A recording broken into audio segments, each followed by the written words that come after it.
әділ. Әділ? Бұл экономикалық көрсеткіш, жаңағы ең төменгі айлық, бұл экономикалық жаңағыдай санауларға көрсеткіш, базалық көрсеткіш.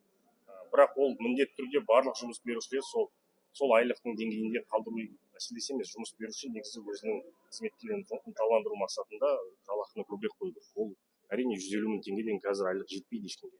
Сондықтан жаңағыдай экономикалық тұрғыдан да біздің бюджеттің мысалы үшін жақсы толықтырылып жатыр қазір. Жоспардан 100%-ға дейін артық бірінші квартал толтырдық деді.